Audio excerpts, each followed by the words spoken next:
नमस्कार दोस्तों, आज हम लोग वायरस के बारे में बात करेंगे। देखिए, वायरस जो है ये बहुत इंपॉर्टेंट टॉपिक है। इसमें सीटेट में सीधा क्वेश्चन पूछा गया है, तो आगे भी उम्मीद है कि हो सकता है क्वेश्चन पूछा जाए, इसलिए बात करते हैं वायरस की। तो वायरस होता क्या है? देखिए, प्रकृति में कुछ न्यूक्लियर प्रोटीन के बने हुए कण होते हैं जिन्हें वायरस कहते हैं। ये संक्रामक होते हैं। वायरस की खोज इवानोव्स्की नामक वैज्ञानिक ने की थी।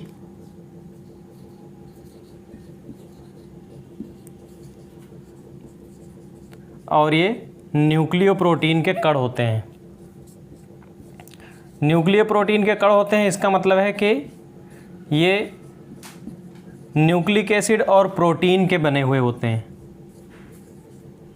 न्यूक्लियो प्रोटीन के कण होते हैं, इनमें दो चीज़ें होती हैं, न्यूक्लिक एसिड और प्रोटीन।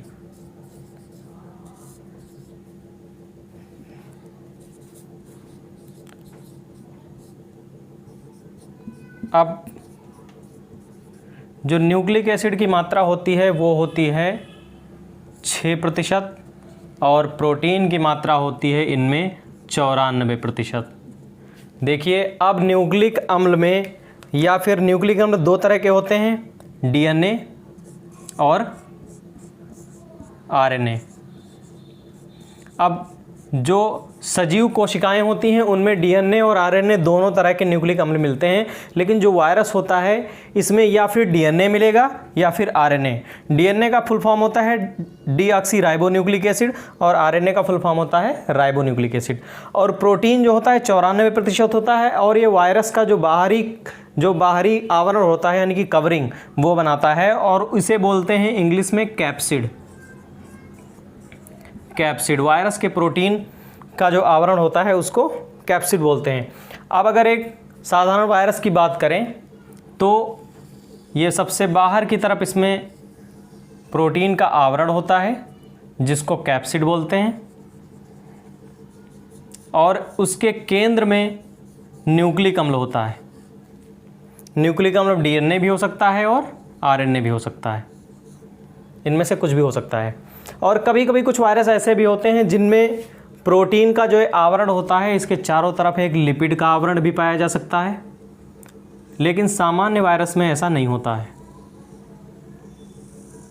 आप देखिए, जो वायरस होता है, वायरस में सजीव के भी कुछ लक्षण होते हैं और निर्जीव के भी कुछ लक्षण होते हैं, इसलिए वायरस को सजीव और निर्जीव के बीच की कड़ी कहते हैं। ये लक्षण कौन कौन से होते हैं इसके विषय में हम लोग अभी बात करते हैं।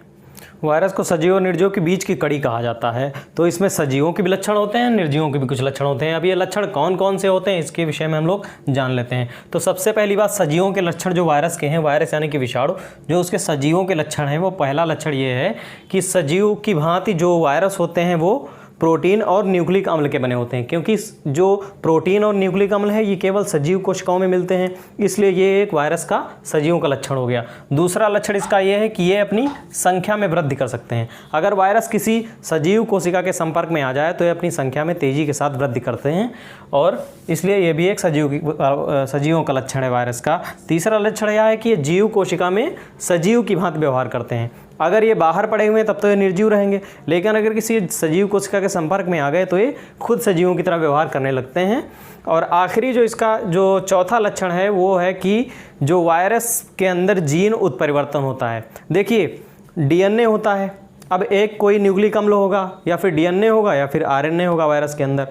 अब वो जो डीएनए आरएनए है उसके अंदर जीन होंगे, तो उस जीन में उत्परिवर्तन यानी कि म्यूटेशन हो सकता है, जिसके कारण वायरस का रूप बदल सकता है। तो यह भी एक सजीवों की भांति उसका लक्षण हो गया, सजीवों का।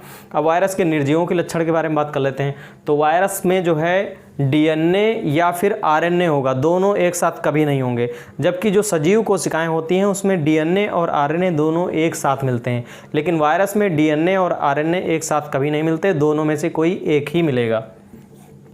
और जो वायरस है इसमें वृद्धि, इनके आकार में वृद्धि कभी नहीं होती है। यहाँ पर हमने संख्या में वृद्धि की बात की थी, लेकिन यहाँ पर आकार में वृद्धि की बात कर रहे हैं। आकार में इनकी वृद्धि नहीं होती है, हालांकि संख्या में वृद्धि इनकी होती है।